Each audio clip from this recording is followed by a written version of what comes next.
สบายดีแบบเก่าพ่อแม่พี่น้องแล้วก็สบายดี FC ทั้งผู้เก่าและผู้ใหม่ทั้งผู้อยู่ไกลและอยู่ใกล้ทั้งผู้งามและผู้ขี้ร้ายทั้งผู้สูงและผู้ต่ำทั้งผู้ดำและผู้ขาวทั้งผู้ยาวและผู้สั้นมื้อนี้มาพบกับเฮาแบบเก่าจากไอ้หนุ่มคนโกสุริโยบ้านทามีตั้งแต่โกไปหน้าเงินสิใช้ก็บ่มีนำเขาพี่น้องเอ้ยมื้อนี้เข้าป่าเด้อมื้อนี้เพราะว่าเมื่อวานนี้ลงเซอากาศมันร้อนพี่น้องร้อนนี่เหรอลงหากินปูกินปลามื้อนี้ก็พักผ่อนก็สิได้มายามมันมองตัวเฮาใส่ไว้แล้วมื้อนึง2มื้อเลยพี่น้อง แต่กะยามันถึกมันถึกปลากับฮู้จักอีกแล้วหรือว่าคันปลาถึกอากาศร้อนพี่น้องนึงก็บ่อยากเข้าข่าวเสียงว่าพายุสิเข้าก็เลยหยุดก่อนเนื่องจากว่าแถวเฮามานี่มันมีต้นไม้ใหญ่เฮาสิขึ้นถึงบ่ถ้าเลาะตามห้วยบ่เป็นหยังเนาะมันสิเลาะยามองอยู่ห้วยแหละเราก็มาฮอดห้วยใกล้ๆ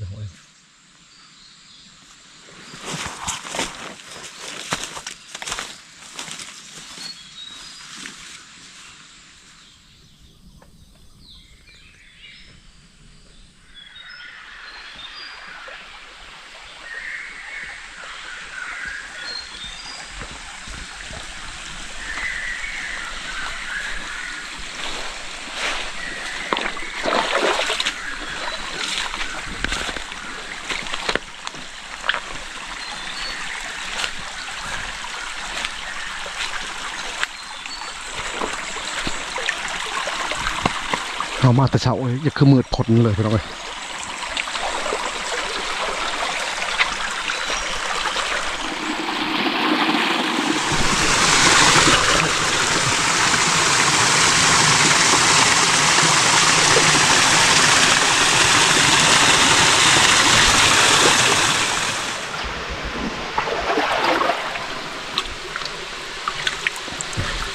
คือแบบเก่าปากกะมันก็ถือแบบนี้แหละ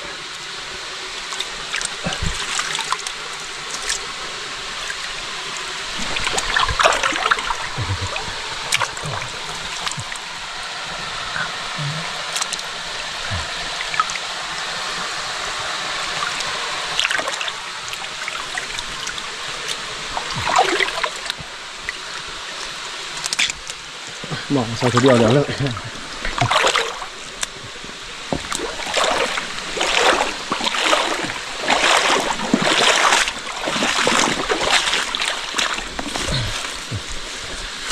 ไปจีแล้วเอาต่อ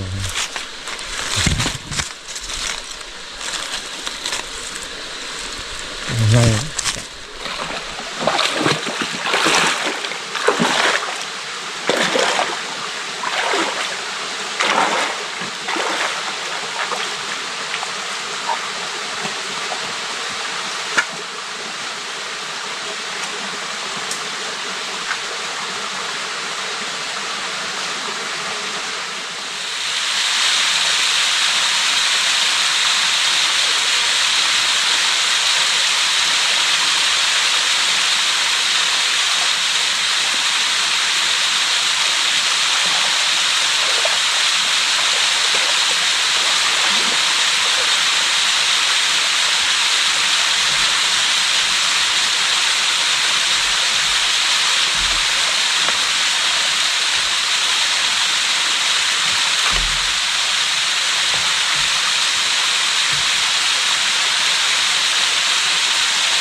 ขั้นตอน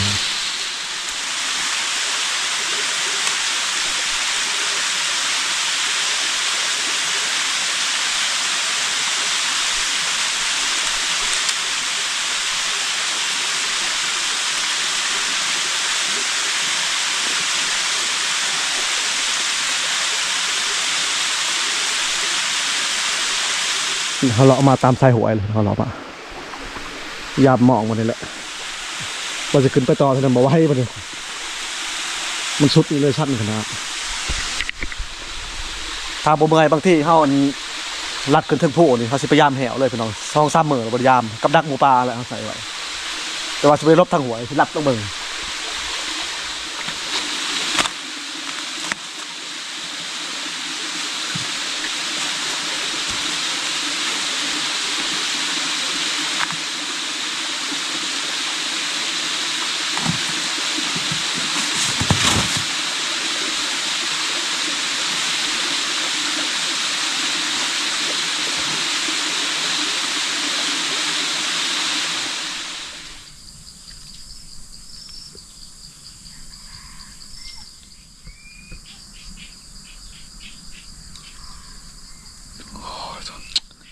มาไว้ดอกอยู่ลมบ่เขาเลาะขึ้นมาแต่หวยเลย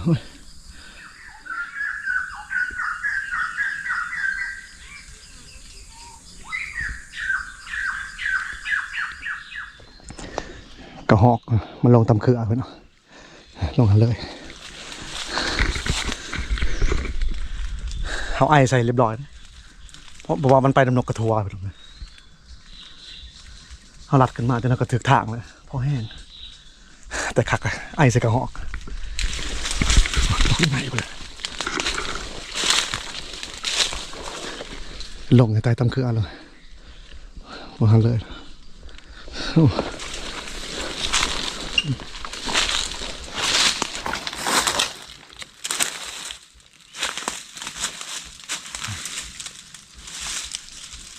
ใช่ปะกระหอกปานนี่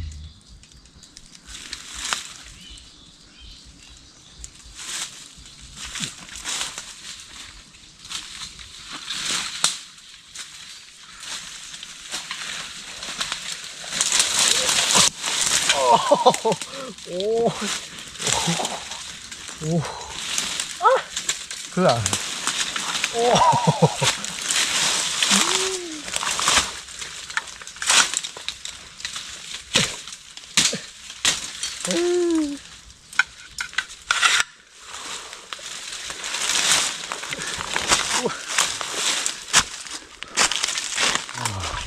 พอดีสอดใช้ทางเลยนะ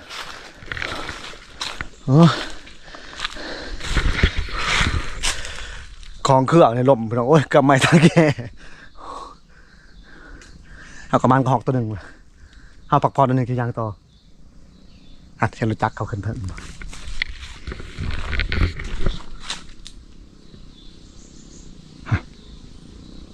นี่พี่น้องกระหอกตัวบักใหญ่นะ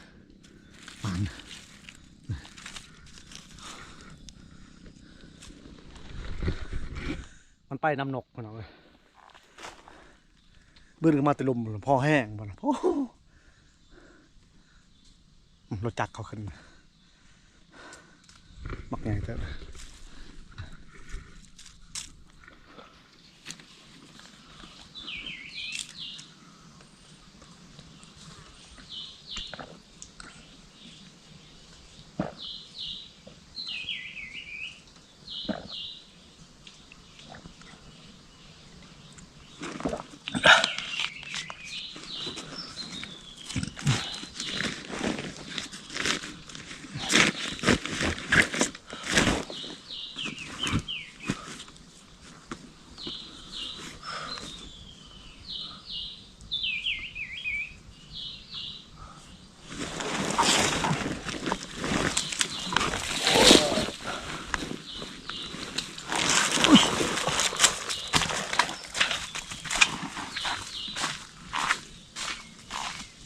นี่พี่น้องนี่ก็กินได้เด้อเขาเริ่มบอกมันนั่นเป็นผักดอกเข็มปลานะกินกับหลับยังไงได้พี่น้องโอ้งามเลยเห็นป่ะพี่น้องเขาเริ่มบอกจุดก่อนนะเนี่ยกินได้มันอยู่ตามดงตามป่าตามดงจากนี้รถผ่านมันที่ผ่านคมๆนะบ่เบื่อหลายเรื่องมันเราจะเก็บเอากินได้เลยพี่น้องเด้ออยู่แต่แคมหวยแคมหองอันนี้มัดเลยสังเกตก็มันคักๆมากมันก็สีเขียวๆดอกพี่น้องไอ้มากมันก็เขียวๆก็ได้ละมากมันก็ได้ ยอดเป็นตัวยอดใหญ่ๆเลยโอ้ยอย่างกับทางกันเอารถจักรมาคักเราเลย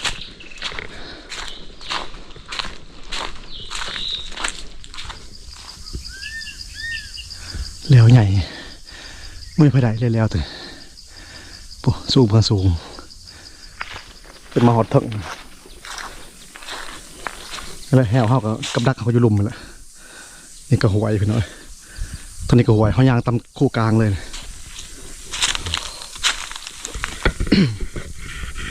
เขาเชียนมาเปลี่ยงปลากินก่อนเนาะเปลี่ยงปลาปีนกระหอกก่อนเพราะว่าไปมันเหม่ออย่ามันเน่าเพราะว่าเขามาแต่เสาร์ประทันกินเขาเนาะนี่แหละที่ดังไพ่เลยแหละเพื่อนกระไรเลย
ตะเบียนเอาว่าจะเปลี่ยนกระหอกยาอะไรไปหน่อยนี่ดีว่าอยู่ลุมเนี่ยเราเห็นไก่คันเลยกันเชียงกระหอกมันหอมหนึ่งกระเงี้ยเชียงคดเชียงกันมาเขาอยู่ลุมยันว่าเขาไปเลาะแถวแหวเฮายานนะยันเขาเอาก็เลยพอกินเขาไปอันตรายเลยเชียงคนเขามากันเขาหลักแหวช่วยไปหน่อยเลยเปลี่ยนเอาบักคอกันพยายามมองเจ้า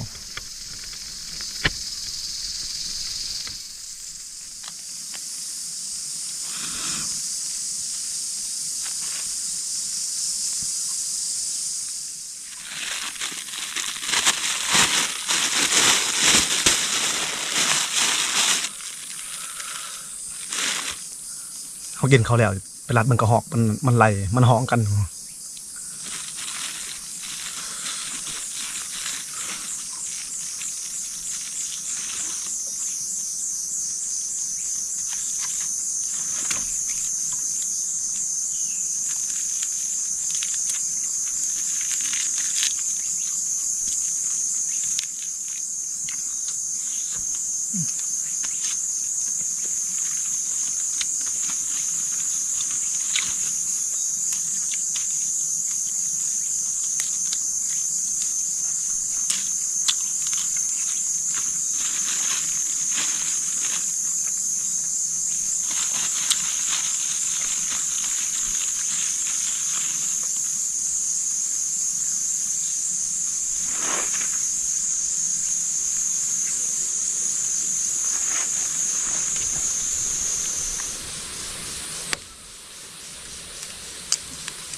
ถ้าจริงกระหอกเขาก็ได้อยู่พี่น้องกระหอกนะ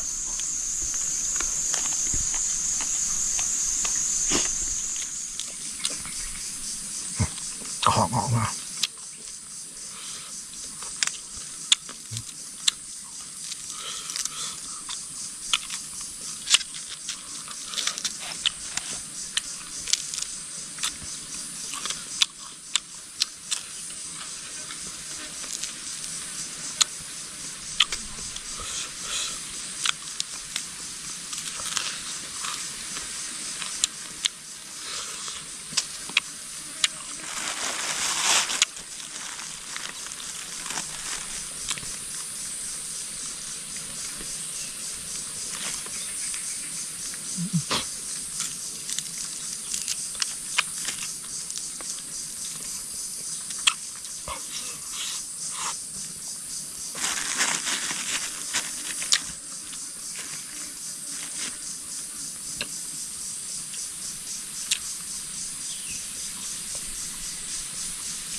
เขากินเขาอิ่มเลยไปต่อเลยพี่น้องเลย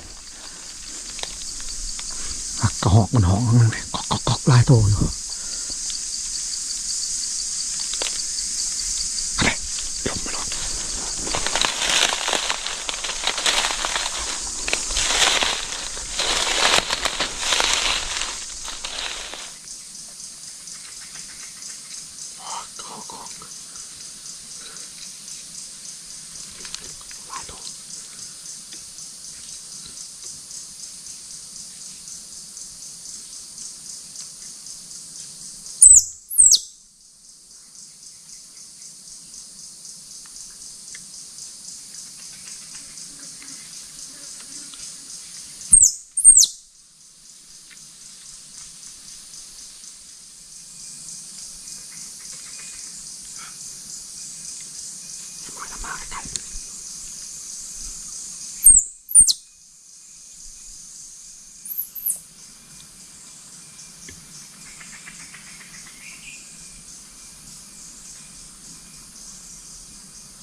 เห็นมันห่องว่าใช่มันขี้ง่ายบ่ง่ายพี่น้องหลักนะ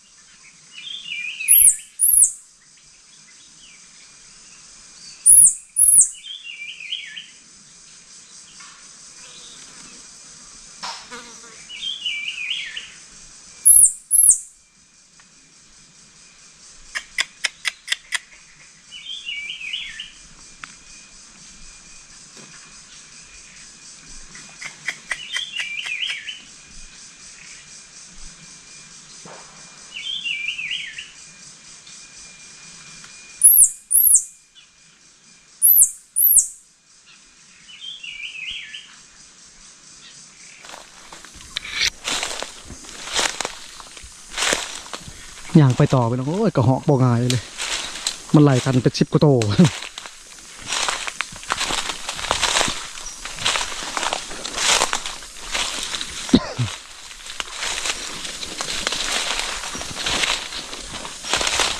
เขาขึ้นมาหนึ่งยังได้ยินเสียงหองกอก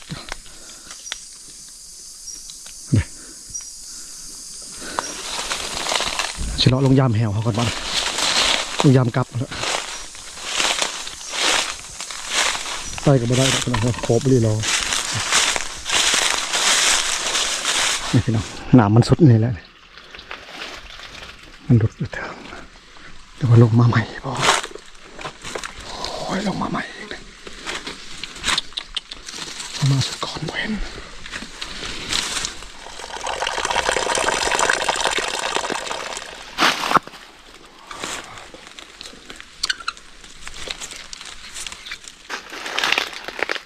คือลัด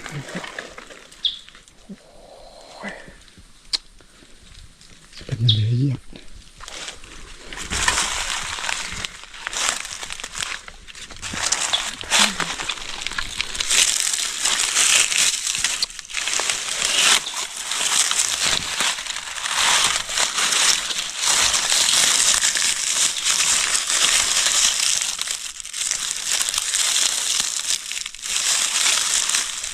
เป็นงูนะเหยียบถ้าเป็นงูอยู่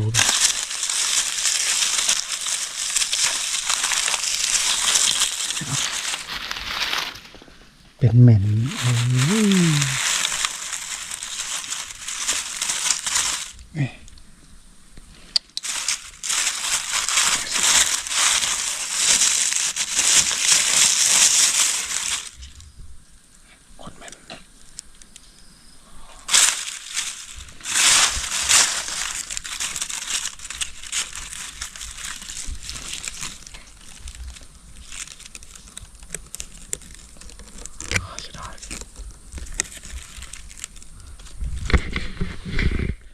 คนเม็ดพี่น้องเม็นในธรรมดามันคันมันถือหรือบ่อยู่เนาะเชือกบ่ขาดกันมันตีนมันขาดมันกัดเองมันเม็นไม่ไปชูได้หรอกโอ้เสียดาย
อย่างหลัง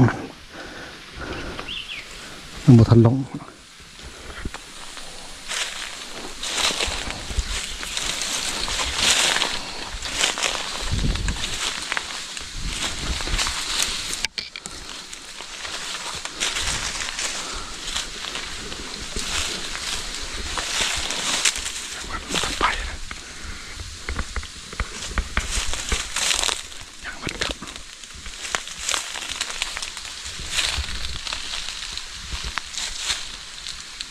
มันถือเห็นดอกก็มันถือ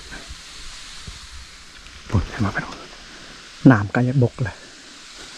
บามันหอนมันลงอีกบางรถเนี่ยเขาบอลงไปเหยียบมันจะมันติดกินกลับพอจะได้นี่ก็ลังหนึ่งโมตัวลักขนาดผมมันมาลงสนเนี่ยกลับเขาเบื้องนั้นป้าเท่า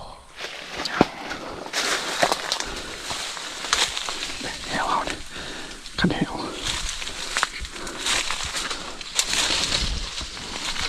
ถัดไป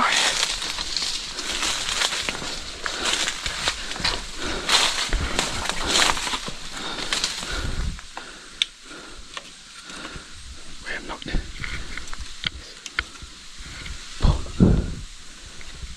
เอาใส่ลัดมันไม่ลงเลย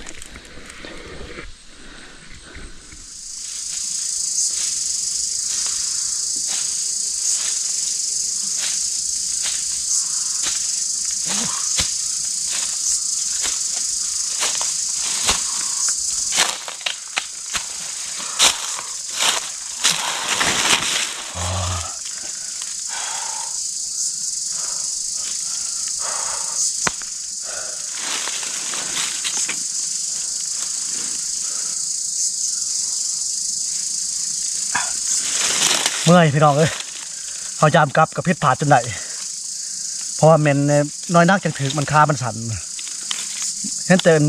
น้ำมันคนมันแหละที่ได้แห้งดีสุดท้ายกับดักก็ทำงานยามันอันนี้เป็นแมนบ่เสียใจดอกถ้ามันถึงแมนนี่ก็เขามาสาดมันมือมันกุดพี่น้องมันกัดลายคนหนึ่งบ่ได้ดอกตัวเป็นแฮวเนี่ยมิแต่แฮวยกข้อยกย่างเลยได้มันเมื่อยมืดกำลังใจพี่น้องเอ้ยตอนที่ได้เมนเข้าพักผ่อนนิดนึงบัดนี้พี่น้องขากลับเขาสิไปย่องเบิ่งกัน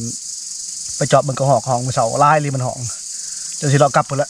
เมื่อยคือเก่ามันนี่ก็ได้